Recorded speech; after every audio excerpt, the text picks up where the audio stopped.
नमस्ते, भारत एक्सप्रेस देख रहे हैं आप। मैं हूं आपके साथ रोहित पोखरियाल। इजरायल हमास जंग में गाजा पूरी तरह से ध्वस्त हो चुका है। गाजा में मौत का सन्नाटा है। हमास पूरी तरह से पस्त पड़ा है। बावजूद इसके इजरायल का इंतकाम अभी रुकने का नाम नहीं ले रहा। इजरायल को खून के आंसू रुलाने वाला हमास का नामोनिशान मिटाने की बेंजामिन नेतन्याहू की कसम अभी शायद पूरी नहीं हुई है। इंतकाम की आंख में जल रहे नेतन्याहू ने अब पूरे गाजा पर कब्जे की योजना बना ली है, लेकिन इजरायल के इस फैसले से हमास के पास बंधकों की रिहाई का मामला एक बार फिर से खटाई में पड़ता नजर आता है। दरअसल हमास ने चेतावनी दी कि अगर इस तरह की किसी भी कोशिश को अंजाम दिया जाता है तो ये बेंजामिन नेतन्याहू और इजरायलियों के लिए घातक होगा।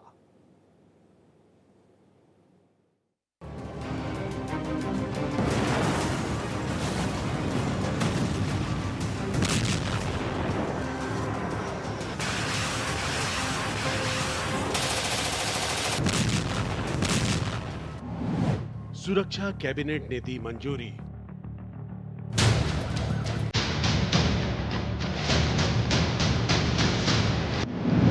हमास को मिटाने की बारी।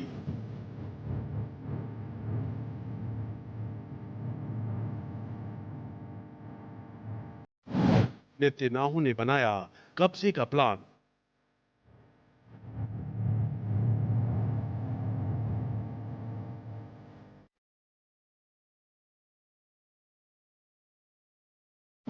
गाजा के बड़े हिस्से पर नियंत्रण।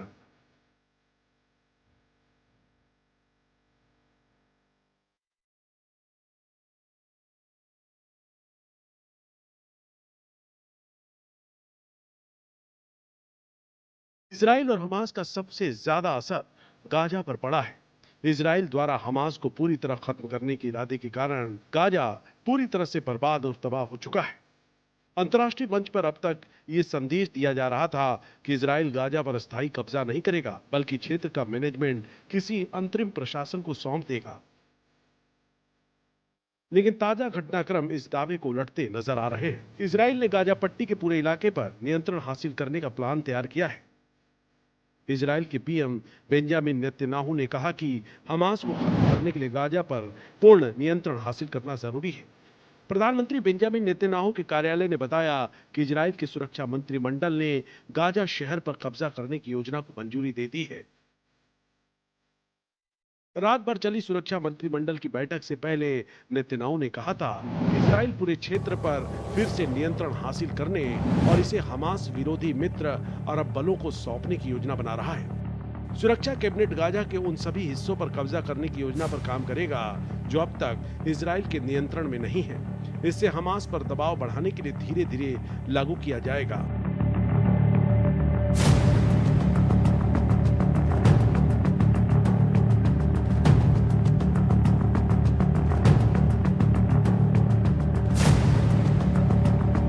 कैबिनेट ने अप्रूव किया है कि इजराइल पूरी तरह से गाजा को अपने कब्जे में ले ले। तो अब इसमें कोई दो डाउट नहीं रह गया। अब तब तक वो अपनी लड़ाई बंद नहीं करेंगे जब तक पूरे गाजा पे उनका कब्जा नहीं हो जाता है। उसका एक कारण ये भी कि वो चाहते हैं कि ऐसा नहीं हो कि वो छोड़ दें और हमास वहाँ से फिर पनप जाए, इसलिए निगरानी रखना चाहते हैं।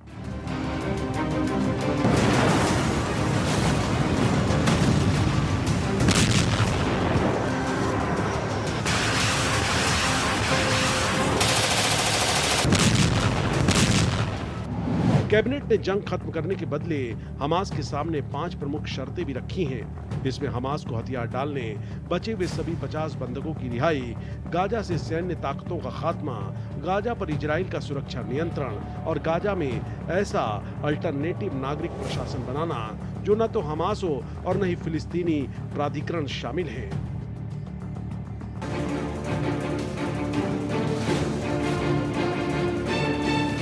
इजराइल और हमास के बीच जंग में पहले ही हजारों लोग मारे जा चुके हैं। गाजा का एक बड़ा हिस्सा तबाह हो चुका है और यहाँ लोगों को बुनियादी सुविधाएं तक नहीं मिल पा रही है। इन सब के बीच गाजा में इजराइल के हमले लगातार जारी हैं।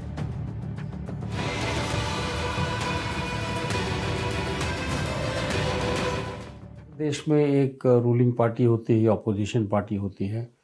इजराइल में अनफॉर्चुनेटली द रूलिंग पार्टी जो कोलिशन गवर्नमेंट है और अपोजिशन में भी कई एक पार्टियां हैं। तो कुछ लोग जो है, कुछ पार्टियां हैं जो इस युद्ध के बिल्कुल विरोध में हैं, तो वो तो विरोधाभास करेंगे ही। लेकिन जो पार्टी पावर में है, उस पार्टी का ये डिसीजन है, कैबिनेट मिनिस्टर्स तो उसी दोनों पार्टी से हैं। तो हमारे ख्याल से होना नहीं चाहिए, लेकिन हाँ, अगर ये एक बहुत बड़े आंदोलन की तरह बन जाता है, तो हो सकता है कि उनको अपना ये फैसला वापस भी लेना पड़े।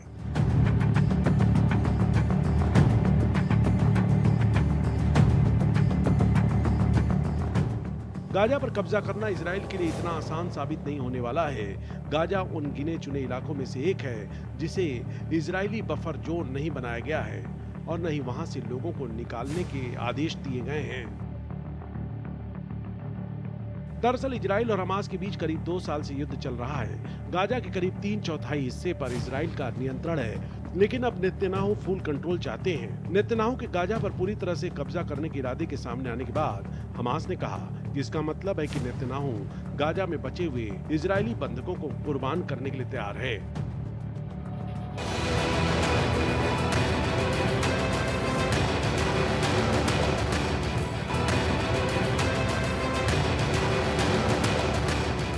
अमेरिका की हरी झंडी। इजराइल और हमास के बीच युद्ध विराम के दौरान बंधकों की अदला बदली की बात हुई थी, लेकिन हमास बंधकों की रिहाई में शुरू से ही आनाकानी करता रहा है। नेतन्याहू ने कहा, अगर हमास हथियार डाल दे और बंधकों को छोड़ दे तो युद्ध काल ही खत्म हो जाएगा।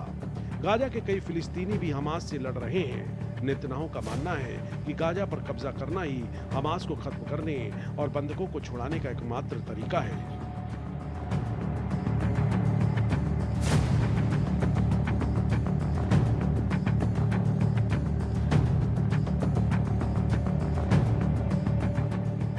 हालांकि इजरायली सेना प्रमुख और कुछ मंत्री ने भी नेतन्याहू के इस फैसले पर एतराज जताया है।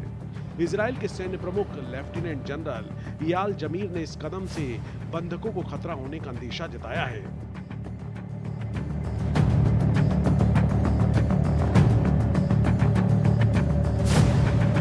ये कहना तो बड़ा मुश्किल है कि दो देशों के बीच में क्या गुप्त वार्ता हुई है, लेकिन जहाँ तक अमेरिका का प्रश्न है तो उन्होंने इस फैसले के बाद उन्होंने ये कहा है कि इसमें उनका कुछ लेना देना नहीं है, वो एक सॉवरेन कंट्री है, उसने डिसाइड किया है, वो जाने।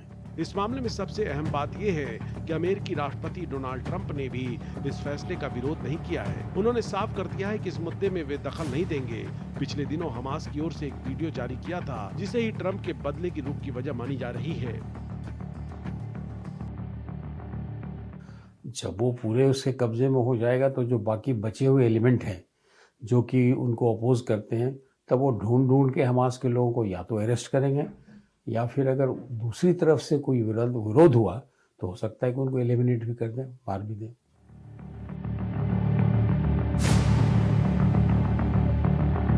दरअसल इस वीडियो में एक इजरायली बंधक को अपना कब्र के लिए गड्ढा खोदते दिखाया गया था। पहले ट्रंप नेतन्याहू और हमास के बीच युद्ध विराम करवाने की कोशिश कर रहे थे और नेतन्याहू ने गाजा में भुखमरी का संकट देखकर हाल ही में युद्ध खत्म करने की अपील भी कर चुके हैं।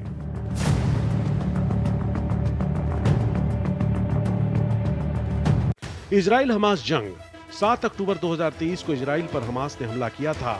हमले में हमास आतंकियों ने करीब 1200 बेकसूर आम नागरिकों का कत्ल कर दिया था और 251 लोगों को बंधक बना लिया था।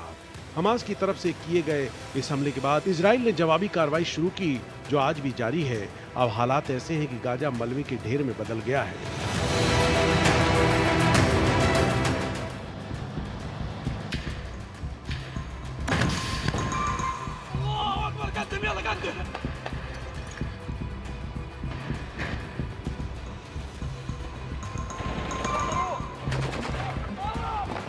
इजराइल ने हमास के खूनी हमले का बदला लेने के लिए 3 लाख सैनिकों को सैकड़ों टैंकों के साथ गाजा की सीमा के पास तैनात कर दिया है।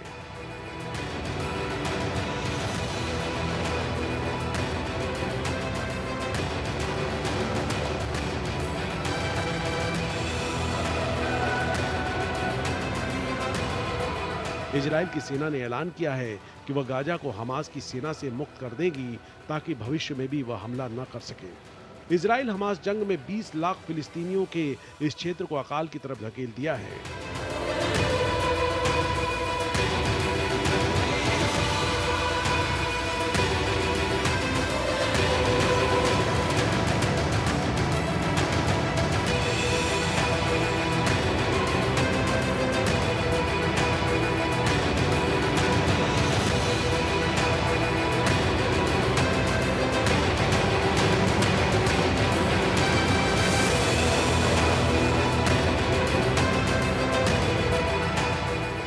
इजराइल अपने दुश्मनों को पूरी तरह से खत्म करने के लिए जाना जाता है।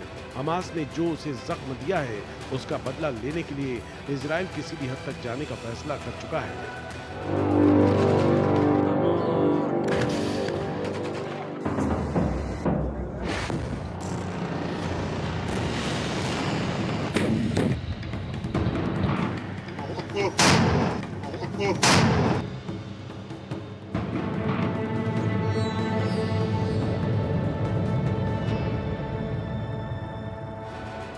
आतंकियों को चुन चुनकर मारने की अपनी कसम पूरी करने के लिए इजराइल लगातार हमास के आतंकियों को निशाना बनाते हुए हमला कर रहा है।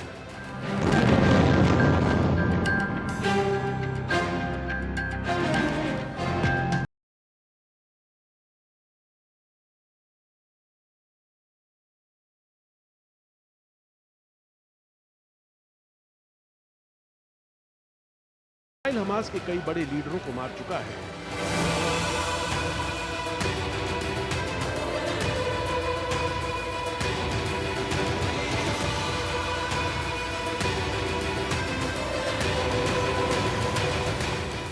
एक रिपोर्ट के मुताबिक इजरायली बमबारी और मानवीय सहायता रोकने के चलते गाजा में हर दिन करीब 28 फिलिस्तीनी बच्चों की मौत हो रही है।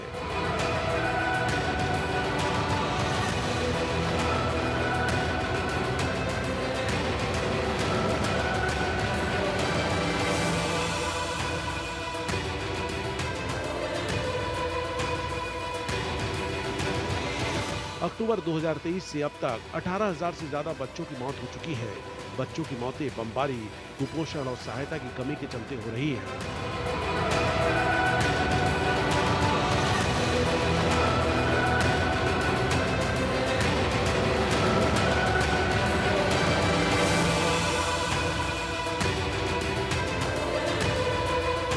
गाजा में युद्ध शुरू होने के बाद से अब तक 60,000 से ज्यादा लोगों की मौत हुई है और घायलों की संख्या 1.5 लाख पार कर चुकी है।